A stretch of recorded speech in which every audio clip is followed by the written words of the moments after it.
this door before. I'm sorry.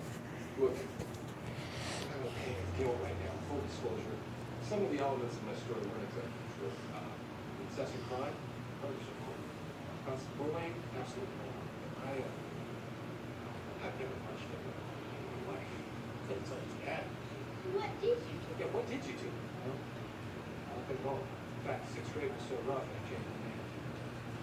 The reason why you do that because Why the hell would you tell him that? there's a move. Can you be blind? Great. Okay, next time I'll probably do it as well, like knowing by the way. So yeah.